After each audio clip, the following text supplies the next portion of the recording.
नमस्कार दोस्तों, जय मसीह की। Praise the Lord. दोस्तों, दानियल अध्याय 9 के पद 24 से 27 बाइबल के सबसे गहरे और भविष्य सूचक खंडों में से एक है। यह खंड 70 सप्ताहों की भविष्यवाणी को प्रस्तुत करता है, जो न केवल इजराइल और यरूशलेम की बहाली और उद्धार की ओर संकेत करता है, बल्कि मसीहा के आगमन और संसार के अंतिम समय से जुड़े महान घटनाओं को भी उजागर करता है। इस भविष्यवाणी का महत्व इस तथ्य में है कि यह न केवल आत्मिक दृष्टि से बल्कि ऐतिहासिक दृष्टि से भी बाइबल की सटीकता को दर्शाती है।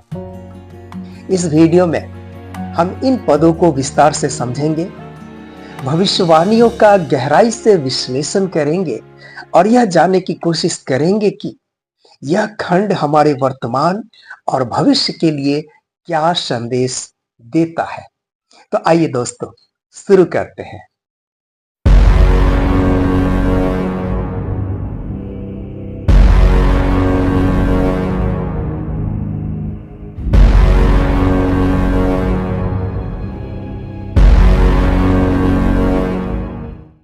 मेरे प्रिय भाइयों और बहनों, दानियल अध्याय 9 पद 24 से 27 तेरी प्रजा और तेरे पवित्र नगर के लिए 70 सप्ताह ठहराए गए हैं कि उसके अंत तक अपराध समाप्त हो, पाप बंद हो, अधर्म का प्रायश्चित किया जाए, सनातन काल की धार्मिकता स्थापित हो, दर्शन और नबूवत मुहर बंद हो और परम पवित्र का अभिषेक किया जाए। अतः तू समझकर जान ले कि यरूशलेम के पुनर्निर्माण और बसाए जाने की आज्ञा निकलने से लेकर अभिषिक्त प्रधान के समय तक 7 सप्ताह और 62 सप्ताह होंगे।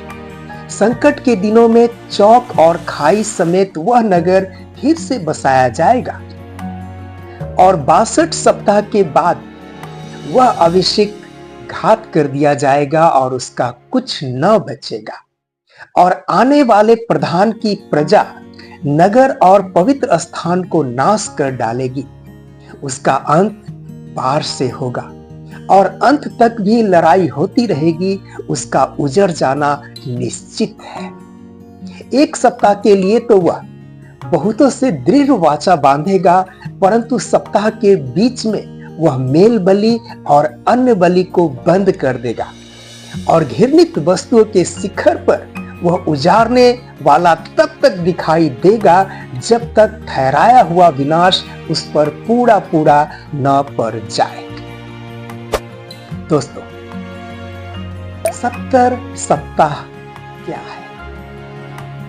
आइए हम विस्तार से इसका विश्लेषण करें। मेरे प्रिय भाइयों और बहनों, यहां पर 70 सप्ताह वर्ष का सप्ताह है, अर्थात 7 वर्ष का 1 सप्ताह। मूल इब्रानी बाइबल में, दोस्तों ध्यान दीजिएगा कि मूल इब्रानी बाइबल में सप्ताह के लिए जिस शब्द का प्रयोग किया गया है वो है शाबुआ। शाबुआ, और इसका अर्थ होता है 7,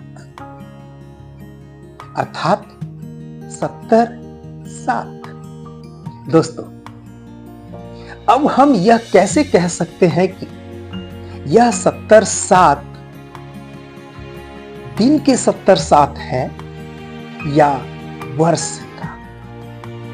यदि दिन का है दोस्तों तो 49 दिन, और यदि वर्ष का है तो 490 वर्ष। तो आइए दोस्तों, हम वचन में ही देखेंगे कि यह दिन का 70 7 है या वर्ष का। दानियल अध्याय 10 पद 2 और 3। उन दिनों में मैं दानियल पूरे 3 सप्ताह तक शोक करता रहा था। उन 3 सप्ताह के पूरे होने तक न तो मैंने स्वादिष्ट भोजन किया और न मांस और मदिरा अपने मुंह में डाला और न तेल लगाया। दोस्तों, यहां पर भी सप्ताह के लिए शाबुआ शब्द का इस्तेमाल किया गया है, परंतु जब हम मूल इब्रानी बाइबल में इस पूरे पद को पढ़ते हैं तो वो कुछ इस प्रकार से है। ध्यान से सुने दोस्तों।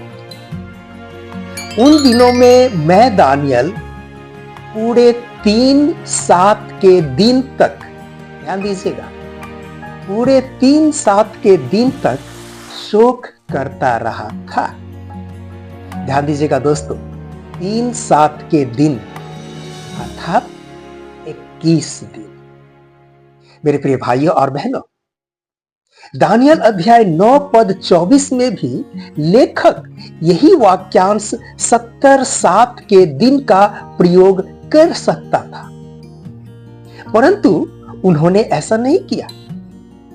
इसका मतलब यह है दोस्तों कि यह 70-7 के वर्ष है, अर्थात 490 वर्ष।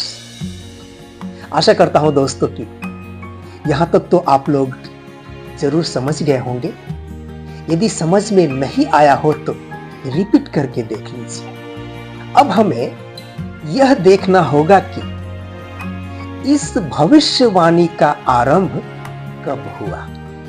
दोस्तों, इस भविष्यवाणी का आरंभ यरूशलेम के पुनर्निर्माण और बसाए जाने की आज्ञा निकलने से होगा। दानियल अध्याय 9 पद 25। यरूशलेम के पुनर्निर्माण और बसाए जाने के संबंध में हम नहम्याह के प्रार्थना में भी पढ़ते हैं दोस्तों। नहम्याह अध्याय 2 पद 1 से 6। दोस्तों, यरूशलेम के पुनर्निर्माण और बसाए जाने की आज्ञा राजा अर्थछत्र के शासन काल के 20वें वर्ष के निसान माह में दी गई। नहम्याह अध्याय 2 पद 1 से 6। अब यदि दोस्तों यह पता चल जाए कि राजा अर्थछत्र किस वर्ष गद्दी पर बैठा था, तो हमें यह भी पता चल जाएगा कि यह आज्ञा किस वर्ष निकली थी। इसे जानने के लिए दोस्तों हमें थोड़ी देर के लिए इनसाइक्लोपीडिया ब्रिटेनिका में जाना होगा।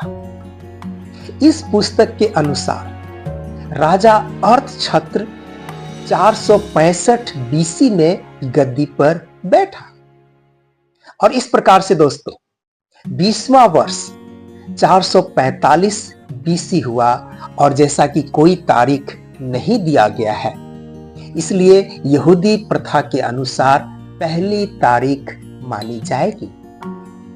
अर्थात पहली तारीख निसान माह 445 बीसी को राजा अर्थछत्र के द्वारा यरूशलेम के पुनर्निर्माण और बसाए जाने की आज्ञा निकली। दोस्तों, यदि हम इसे जूलियन कैलेंडर के अनुसार ले, तो यह आज्ञा 14 मार्च 445 बीसी को निकला।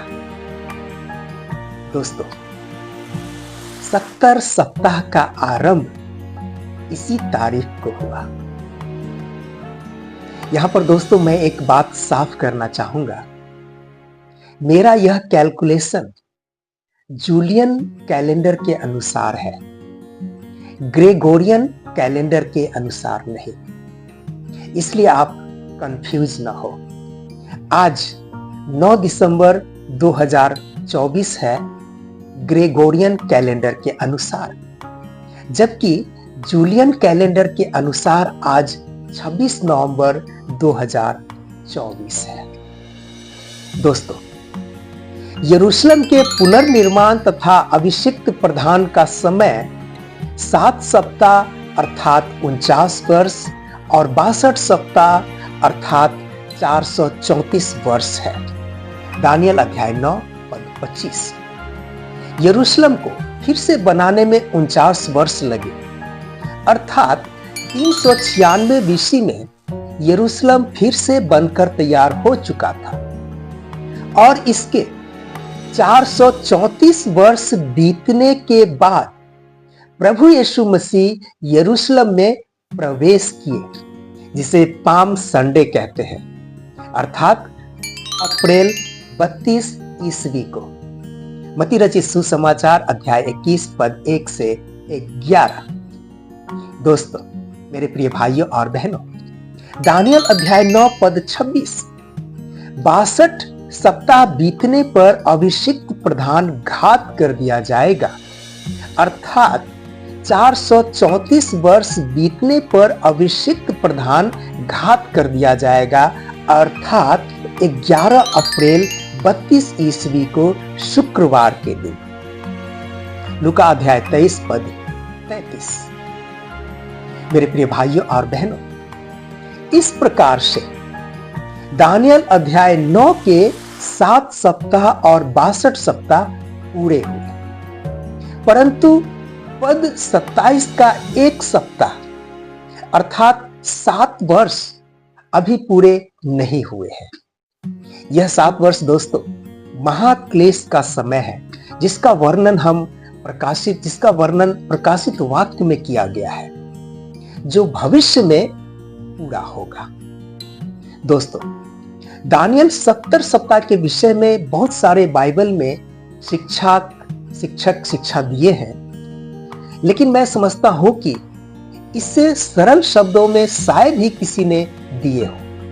इसलिए दोस्तों, अपने सभी विश्वासी भाई बहनों को शेयर करें और यदि हो सके तो कलीसिया में भी जवानों को सिखाएं। धन्यवाद दोस्तों, फिर मिलते हैं अगले वीडियो संदेश में। तब तक के लिए जय मसीह की। प्रभु आप सबों को बहुत तहे से आशीष प्रदान करें। आमीन। Praise the Lord. जय मसीह की। दोस्तों, प्रेज द लॉर्ड। दोस्तों, समुद्र तल पर वायु का